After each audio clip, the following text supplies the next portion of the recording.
Jan. I'm a volunteer.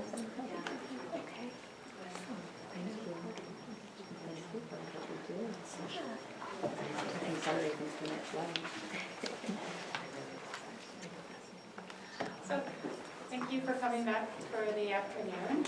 There's a couple new faces. So I'm going to introduce Charlie Mulligan again from GiveGab, and he's going to go into greater detail about volunteer recruitment. And then this is Yvette Rubio, and she's from the Tompkins County Public Library, and she also is a volunteer coordinator. And so there's a little bit of diversity in the level of volunteer coordination, but it gives you a wide spectrum of volunteers in capacity and how you can utilize that when doing events or just a way to bring them into the mix. All right, thank you. And, I think what we were going to do real quick is I was going to have kind of a high-level discussion of how we at GiveGab view the volunteer space a little bit, and then Yvette has very specific things that she's dealt with and a lot more experience in this, so I think that would be great to hear from you. So just, a real quick kind of, even before I go through some key stats, just to kind of discuss why GiveGab even exists. The reason why GiveGab exists is because 4 or 5 years ago, I was reading an article on how people that volunteer at least once a month increase their happiness as if they doubled their salary. And that was something that I found fascinating because I think everyone wants to be happier, and I think that a lot of people think the path to that is let's work harder, let's make more money. But there's such an easy path to actually really increasing your happiness, and it's volunteering. And there's, once I started to look into it more, there's just so many things I won't go through, like every study or other things like that, but there's study after study that shows people that volunteer live longer, are happier, more likely to have meaningful relationships, more likely to actually make more money. There's all kinds of these benefits, and they come from people who volunteer more often. So it's such a great thing. And so that's, that kind of got our thinking going. And so when we created GiveGab, we thought of it completely from the volunteer's perspective. And so we always try to think of why people volunteer in the first place. So before I jump into that, I just have a few stats here. I'm not going to read all of them to you. But the point is, if you're a nonprofit group or any organization, there's a lot of potential out there. And right now, the volunteer hours in the U.S. are estimated to be worth about $180 billion a year. That's an amazing number. There's $180 billion of potential help out there. And then you have to go out and get it. So why do people do that? Again, back to kind of our original premise for GiveGab was that we wanted people to volunteer more often. And so if you want people to volunteer out more often, you think, well, why do people volunteer in the first place? And so you could, there's a lot of ways to look at it. You could list 20 things, you could list 10 things. We picked these 3 things to focus on. I'm not saying it's the only reason people volunteer, but these are 3 key factors that I think we can really think about a lot. And so people really want to make a difference. And one way we like to put it is they want to matter to something that matters to them. And so this is more than just making a difference to something in general. It's making a difference to something that's greater than themselves. And to me, this is a what's happening here?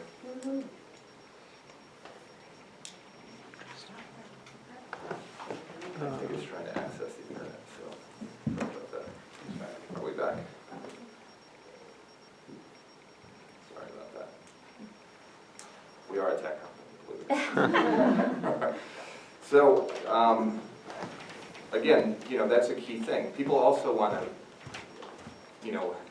be social and have fun. So a big reason people volunteer is they actually want to meet new people, they want to have a good time. And then finally, people want to gain a sense of recognition and accomplishment. And so I think if you want to recruit more volunteers and use the tactics that Yvette's going to talk about, you need to think about these 3 things a lot. And I know at GiveGab we think about this all the time. Are we helping organizations satisfy these 3 needs? And if you do this, if you satisfy these needs in potential volunteers, you won't have a problem retaining volunteers. But if you don't do these 3 things, you're always going to be searching for new volunteers because the ones you have are going to go somewhere else that satisfy these needs. So as far as make a difference, and I know almost all of you were in my presentation earlier, a lot of the reason people volunteer is the same reason people donate, and a lot of the tactics are pretty similar. And so I talked about the U-test this morning, I'm going to mention it again. But if you're making a kind of conversations to get volunteers, you really need to think about the U-test, which is you use the word you twice as often as you use me, we, us, anything about me. It's about the volunteer, just like it was about the donor earlier today. They need to feel like they're really important. And so, again, you know, I talked about it this morning, make them the key warrior in your battle. You really need to make them the key piece. And if they feel important in that way, they are going to volunteer more often. But what's great, that also helps you get the right volunteers, because if they're the people that can really help you, they're going to naturally feel important. So if their skill set doesn't match what you need, they're not going to come back anyway. Another thing is you really want to make sure there's personal asks. And so this is, like we were saying before, you know, there's lots of ways to go get volunteers, but the key volunteers, you need to build a personal relationship with people and make sure, because then, you know, one, you can kind of figure out if they're going to be a great volunteer, but two, that's another way of making them feel very special, and that's what you really want to do. And then you need to be specific on why they matter.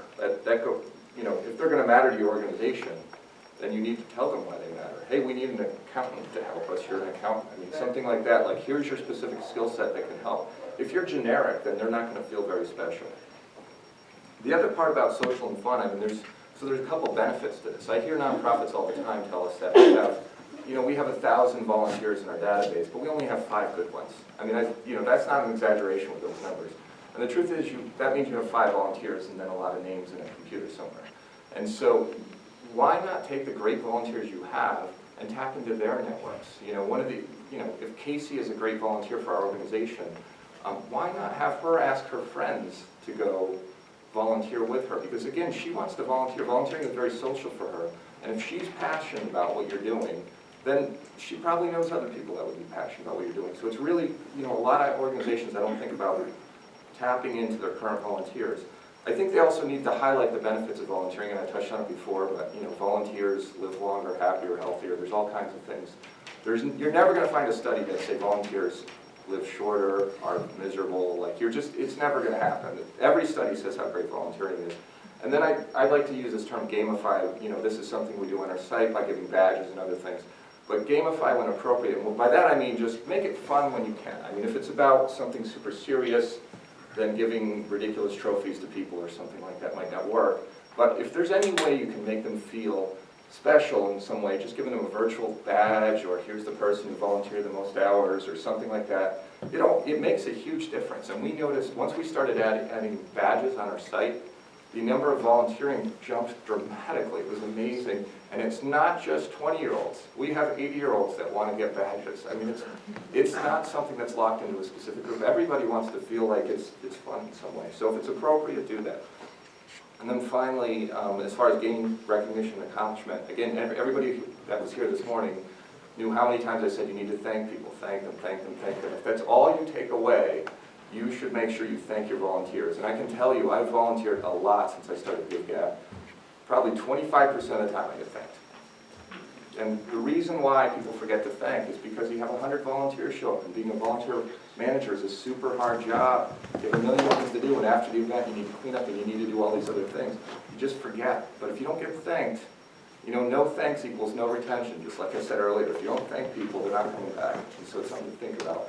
I also think you need to make sure there's tangible goals with a kind of a reward, and this is what I was talking about before about gamifying things or something, but you don't want to tell them we need you to volunteer all the time or a ton. You want to say something specific like, hey, we need you to help us accomplish this task, and then once you do, they should feel great about it in some way. If you can make them feel great, we accomplished this as a team, as an individual, you need to feel great, and that's why I kind of highlighted the individual and team accomplishment too, because it's fun to kind of gamify this in an individual way. But what people really want to do, if you look back, the reason why people want to volunteer is they want to matter to a group that matters to them. So you really want to highlight how people can celebrate together. And so, again, this is just a high level, and I thought this would be a good intro to what Yvette's going to talk about. So.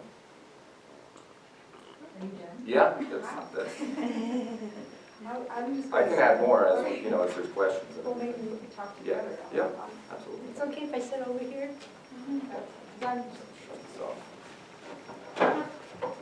So I coordinate what, I think we're getting late. I coordinate volunteers at Tompkins County Public Library. But before I start, let me just see, kind of show of hands, how many of you here use volunteers? everybody, okay? And I thought if you could just real quickly say one or two of your challenges when it comes to volunteers, that'll also help me give you information that you might really need. So do you mind starting? I don't. Oh, you didn't raise your hand, that's what you know, sorry.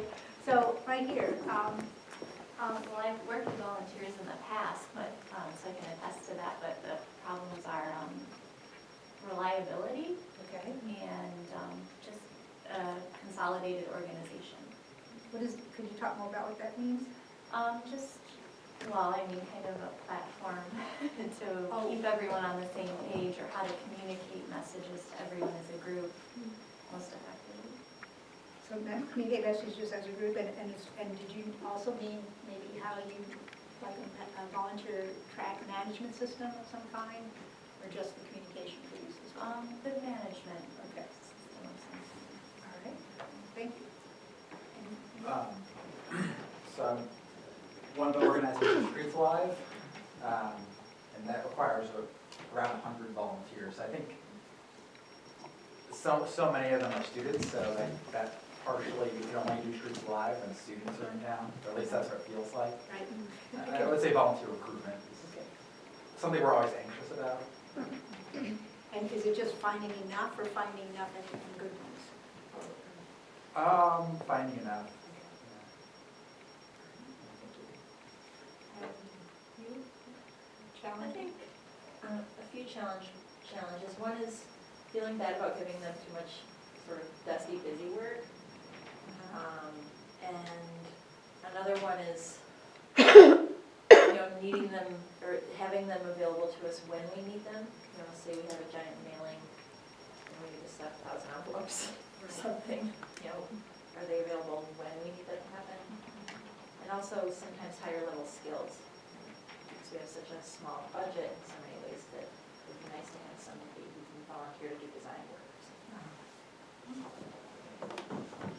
Yeah, I would say the skill set is not understanding the skill set and how to appropriately match them up. Like with a couple of different things that people have come deciding or desiring to volunteer, it's you know, there's so many different things that you can have a volunteer do. But there's only so much of it, so like you may have a volunteer that has all day to give you, but if what you really need is someone who can work the computer but they don't have that skill, then how do you best utilize somebody who doesn't have the skill we actually need is like the challenge that I've had. Yeah, without being like the person who's like, well, the house needs cleaning, or you could do the, let's see, you could go through this stack of paperwork and see, it's, yeah. I can understand that. I think one of the biggest ones that hasn't been mentioned yet, because I definitely agree with we'll get a lot of volunteers and that want to do the fun stuff, like feeding the animals, or a lot of times we'll want to do stuff that they're not quite qualified to do, or they would need a lot of training to do, which leads into the other problem, which would be a lot of people will want to volunteer for a couple weeks or one day for a few months, and we have to do all of that training, and it takes a lot of time to train them. We use volunteers for events, but also for just programs. So I guess for events, it's like John was saying, managing them, recruiting them. We have a lot of difficulty for certain events in the first place. And again, we use a lot of students who come and go. So that it's not, we can't retain them even if we were successful in trying to retain them. That's an issue. And trying to have some continuity with sort of educational programs where we want to use students. I would echo a lot of what was said in terms of reliability and how it matches evolving skill sets, but also finding a way to efficiently track that information, keep it updated, and communicate efficiently so that the whole day isn't lost on, tracking, keeping information oriented. I have a whole day. Yeah. All day is just inputting data. Right. Be the volunteer to put the data Yeah. into It's almost like, are you really gaining if you have to put that much energy into being a volunteer when you actually already know how to do it? So, and this girl is going to stay a little while, it's like, how productive is volunteerism? Right. So, Thank you. I guess ours is a little different because we pull volunteers from service providers, so their employees come, so that's limited, but we need more. And we also go to the private sector for families, and these are families with children with challenges. So having them come and be a part of it is a challenge in itself because they need to come away from their home. There's food and gas and many things that we have to find funding to do that, but they're necessary to do what we're doing. So it's challenging. Coming from CFCU Community Credit Union, one of our strategic goals is community involvement. So we're on a different spectrum and we're trying to get our staff to engage in volunteer opportunities. And some of the fears I think of that are, you know, how are they going to time manage volunteer hours and work life and home life, or just kind of a fear of the unknown. And also finding an opportunity that they have passion for, that they feel good about. Those are some of our issues. And two of you back there, I don't think you see you. I would say we have a lot of challenges, but the reliability and the commitment seems to keep popping up year after year, where, for example, with events, we need a certain number of volunteers to show up at a certain time for the event to be successful, and on average we have an 80%, like that's our rule of thumb, that 80% will actually show up when they said they would. And we have to be really careful about that, because if we have too many volunteers show up, then it can make our jobs a lot harder. So. So I'm an organizer in the grassroots arena of hastening the transition from fossil fuels to renewable energy. I see a lot of familiar faces. And for example, like to get a ban on fracking statewide, and now fighting the compressor station on Seneca Lake. I'm one of the organizers of We Are Seneca Lake, and some other grassroots efforts to just hasten the end of fossil fuels and make the transition to renewables. The biggest challenge is that we are all volunteers. And so our biggest challenge is governance, I would say, because activists by nature take initiative and take responsibility and have strong commitment, but there's a difference of strategy.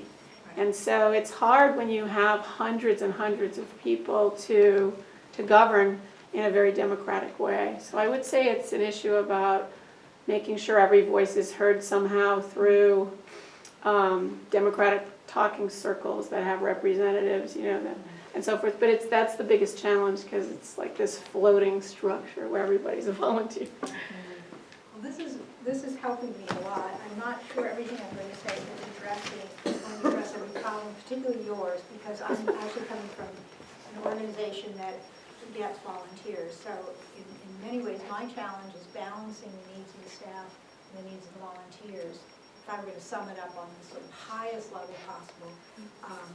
So we don't have that problem. I don't know, I would have no advice to at this moment. So. But I'm also with Liz from Healthy Food for All. That's why I'm here today, so as a volunteer. Well, I'm going to kind of talk about what I plan to talk about and make sure I've addressed everybody's points, and who's watching time to let us know when my time's up, and you are. Thank you. How much time do I have at this point? Yeah. Well, this session has 15 more minutes. Okay, this particular, then we go to the Q&A, or?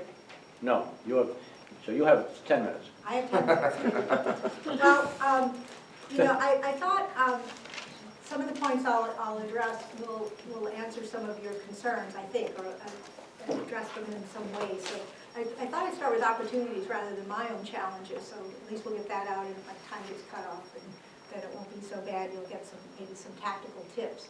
I think the opportunities that exist in the community right now is IC and Cornell, and yes, they're one-time folks, but what I see from, coming from those two educational institutions is a very strong commitment to ensure that their students are participating in community service. Cornell, IC has been stronger in my experience, but Cornell's coming up with their this whole new initiative to have that kind of community service and be part of their life, and I see it showing up dramatically. An example is tomorrow I'm on the board of Food Net Meals on Wheels, and I'm in charge of coordinating the volunteers for the mac and cheese event. And Cornell is sending me, I asked for 10 volunteers, they sent me 20. So I've got so many volunteers showing up for this. I mean, I'm hoping your 80% is right. I've never had that. Everybody keeps showing up for my event, so I'm hoping that I won't have to disappoint some folks by saying don't come. It also, what's happening tomorrow is this is the other opportunity, is the Greek service fraternities at Cornell are having their day of, I never say it right, it's Demeter or Demeter, I'm not sure what. So it's happening tomorrow, it usually happens in April, and I don't know how many volunteers are going out there, but I know last year I had 20 signed up and 75 showed up. Wow. So they just send these hordes of students out to work, and we cleaned about every book in the child section that day, which was great. But so those are opportunities, and I'll get specific about when those things take place. Retired folks, obviously everybody knows that, they're an opportunity. The downside is that RSVP is just where you can get a lot of retired folks. It's just, they're going to go out of business in April, so I'm not sure where to find those folks. You know, that used to be the channel that I recruit from. The other opportunities, there are a lot of young adults out there, especially the underemployed and the unemployed, who want to develop skills or want to put something on their resume. And I find these folks through places like JobLink, where they actually get paid to come and work, to come and volunteer. So JobLink through Workforce New York is a place to recruit that group from. And then teens are also an opportunity because they need to develop their skills.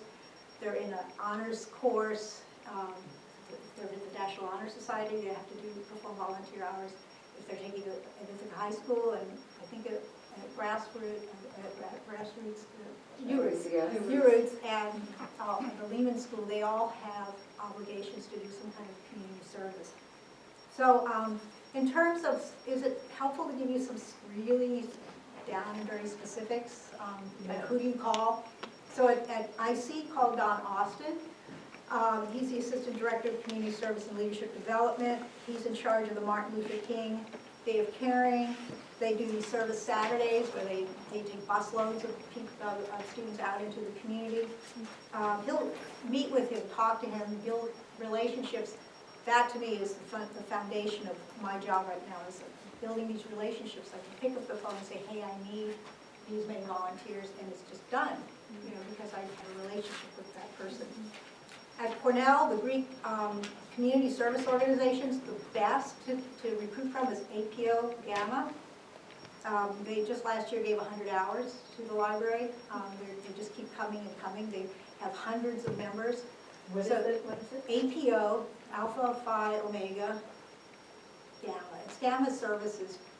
I mean, I'll get, I didn't quite know that I was coming to this right away, so I don't have anything to hand out, but I can give you that information, and I can send it to, maybe to you, and give you the specifics of how to get in touch with these folks. Lambda Theta Alpha, La Unidad Latina, these are all service fraternities that come to the library. Pi Delta Psi, and I mentioned the Day of Demeter, that's all Cornell. Do you need to repeat anything? If you go to the Cornell site and just put in their search function, and these things will pop right up to you. And I mentioned IC is Don Austin. So the other thing that we're doing in terms of, and these are opportunities, and one area we're building, we haven't done before at the library, but we're starting to do more and more now, is relationships with for-profit organizations, not just agencies and educational institutions. Give Gab's one of them. They're a great partner. I post and recruit through them frequently, but not only that, but they send volunteers. So I feel like I have a relationship. You know, I know people by first name there, and it's really easy. I mean, the other day we had a couple weeks ago, we had a Harry Potter event, and your gang came so decked out. It was so much fun. They were dressed and they did the whole thing. So that's a great, I mean, I just have peace of mind knowing I know these people. I know they're just going to do a great job. I don't have to worry. They helped with the garden. I don't know about the library's garden. Gab was a huge part of making that happen with their volunteer group that came out and planted. So that's one. And we have another relationship that is with this, another high-tech company in town that's they were looking to create relationships and community service, just like CFCU is doing. Similar, they wanted to do something like that. They reached out to us. They were the ones who reached out to us. And now they've provided a scratch camp for teens, a whole program, a day-long program. I'm learning Articulate so that we can build training programs online so that they can have it for their staff to learn what they're doing, but I can use it for everybody that's going to be trained in this particular function.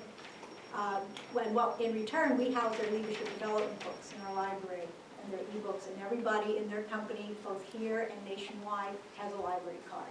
So there's a really good sort of balance. They get something from us, we get something from them. So if you're in that kind of position to develop relationships with for-profits, I don't know how that would work for each of your organizations. We benefit a lot. They're really helping with our programming, like I said, and education for kids. They're creating a course on how to build apps for adults. So that will be something we're going to pilot with our staff and send out. The other, as far as recruitment places for teens, most of these happen, I already mentioned a few that happen throughout the year, the civics classes, the Honor Society. During the summer, GIAC, YES, and JYC, the Youth Employment Program, they pay kids to go volunteer. In return, though, there is some work on your part. So this is where you may not have the time, but my whole life right now is about volunteers. If you love to coach and develop young people, it's a great opportunity to do that. You work in tandem with the organization. You help kids learn workplace skills. It's a little bit labor intense, but I learned last year things I won't do again this year. I learned a few things like cell phone usage and how to dress appropriately are the big issues. But it's a great opportunity to. I got some wonderful high school kids as well who just flourished in this program, and they're committed because they're getting paid. So that's, if you're worried about showing up, that's part of what they're learning, and if they don't show up, they don't get paid, so they're motivated on that level. Other recruitment opportunities and sites, I mentioned GiveGab, United Wage, the Human Services Coalition, listserv, email, I don't know if you know about that, you can send out blasts on it. So you just joined the Human Services Coalition listserv, and you can send out emails that you need volunteers. It's usually it's a pretty large audience, so that's another opportunity. The Jump on Board event that's coming up next week is a great place. It's usually for board members, but why not recruit? Board members are volunteers. You can let them know other things they can do if they can't be on the board. And then there's a job fair at the college. We don't offer jobs. We offer unpaid internships and volunteer services. We still go. I still get volunteers that show up, that come out of that experience. That's in the fall and spring. There is a charge, but as a nonprofit, it's I think about $50 to go to it. It's better attended in the fall than in the spring, just so you know. Boards in the fall, not so many kids show up in the spring because they're looking in the fall. Or is it the other way around? I'm just trying to remember if there's the other way around. No, it's in the fall because they're looking for jobs, yeah. Do I still have time? So, just checking. We have about 5 minutes left before we switch over. Oh, to switch over to another group or for our... Yeah, I'm fine with as long, I think these tactics are great, but if people want to ask questions, whatever. 5 minutes for questions for Q&A? Okay. I'm going to stop in case, so make sure you have the questions. So, but Well, let me just say this real quickly. We did an engagement survey, and this is really just validating already what Charlie said. And in the engagement survey, we asked some questions on how happy they were. And from that, as volunteers, and from that information, I found out that where they needed, what they really wanted was to feel connected to the organization, but to feel connected to the people, so the social aspect, to know the staff better. And they also didn't feel they loved what the library stood for, but they didn't quite connect anything meaningful with what they did, because they were doing the grunt work. Most of our volunteers do a lot of grunt work, and they didn't connect that with really helping the library. So my job is to somehow communicate better the impact of their work, and then also to create more social situations where they can interact more with the staff and feel more part of the staff and the organization. So that, I'll leave it there. Questions?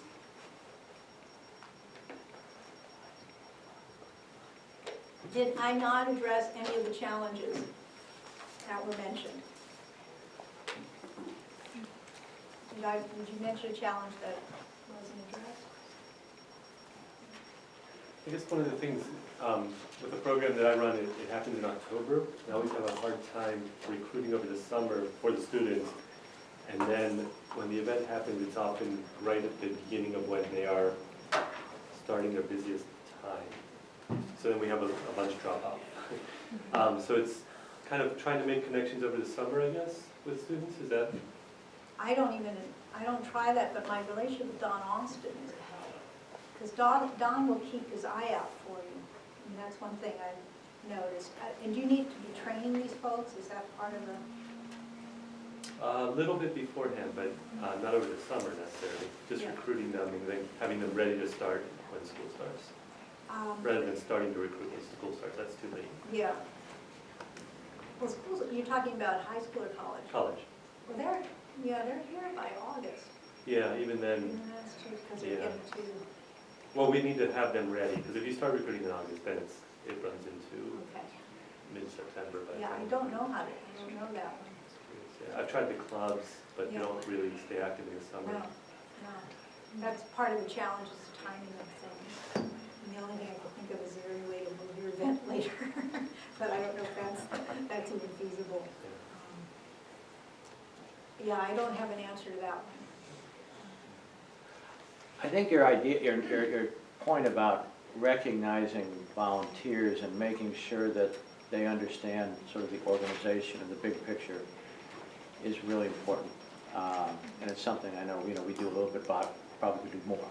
But that idea that it's so easy, especially for people who are doing events, to sort of, we need volunteers, we slot them into these jobs, and they're going to do them, and that's great, and then we move on to every other things, and sort of forget that they need to be thanked, but beyond that, they also need to have some validation about what they're doing makes a difference. Right. Because I think that's part of their rationale it's part of the rationale for anybody doing that. Some people may do it because they have to, or because there's some requirement that says you have to. But even still, they're making a choice to do something with you or with us, and the more they can understand how that fits into the bigger picture, and why picking up trash is all of a sudden a really important thing. It's not just it's not a chore to be done. But it really is part of if you do it right, it's part of the big picture. It makes for something more exciting. And that's really a good point, the trash thing. I'm from New Orleans, and the Mardi Gras is measured, its success is measured by the tonnage of trash that's picked up the night after. Seriously. So, you could start saying, we picked up these many pounds of trash. Your event, the Apple Festival was so successful, we had this much trash. I don't know. I know we're moving out of that kind of thing, but to the zero, whatever it is. Zero waste. But, how do you spin something like, so I'm introducing new awards this year. We usually just awarded volunteers who gave 100 hours or more. But now the volunteers who did the most different things, the volunteer who read to the most children in our reader program. I think those are the two ones, and then a community partner award, because there are organizations out there that are just doing amazing things for us, and we want to recognize them. So I think, trying to figure out how to reward what they're doing is another way of attracting or at least recognizing and making them feel good about what you're doing. If I could add one thing, I would always say, I think one of the best ways, the best way to look at recruitment is to look at it as retention. And the reason I say that is if you're, these are essentially employees. They're not paid with money, they're paid with the things that I was talking about before. They're paid with satisfying those needs, but it's non-monetary compensation essentially. And so if you have a business's best way of getting new employees is just to retain the ones they have. It's the cheapest thing they can do. So if you look at it in those terms, if you spend your time treating them great, even if sometimes, like Jonathan has, a lot of college students, maybe they're not around next year, but the college students are going to talk. And when they go back, they're going to say which was the most fun or most satisfying place that they volunteered, and it still helps you. So if you spend a lot of time trying to recruit those volunteers, even if you don't recruit them specifically, they will turn into other volunteers. So it's just a way of looking at it that I think is really helpful. And speaking of college kids and timing, I'm hoping some of those groups I mentioned to you might help in getting volunteers when you need them. But one thing to build on what you're saying is I recently had a service fraternity come in. They really did some great work. I took a picture of them, and within 5 minutes it was posted on the library Facebook page and the volunteer Facebook page. Thanks to this group for showing up. That they had it next thing I know it's on their website. So this is a good way of getting your name out there. It's a great place to go volunteer, especially when you're dealing with groups that like to be on Facebook, that whole social media aspect of it. You all do the same thing. Yeah, I think one of the things, part of the reason we volunteer for the library a lot is because some employees volunteered there and they had a great time and they came back and told everyone. The Harry Potter thing, they showed everyone those pictures, and they were actually still dressed like that when they came back to the office. And I think it just makes more people want to go there the next time, so. For the fun part. Yeah, that's recruitment that you're not even doing work for, it's just happening. So anytime you can tap into that, it's a really helpful thing. Any others? Yeah. Any other questions before we end this and switch into our last one? I hope that helped. If you want to contact me, I'm yrubio@tcpl.org. For if you missed something or have a question, if I can help, I will. If I can, I'll say. I don't know what to say. I don't know that one. Could you give that one more time? Yrubio, Y-R-U-B as in boy, I-O, @tcpl.org. All right, leave a bunch of business cards here too if you guys want to get a hold of me. I'll just leave some business cards for other materials. Thanks very much, guys. Appreciate it. And, we'll get the other session ready in just a couple minutes.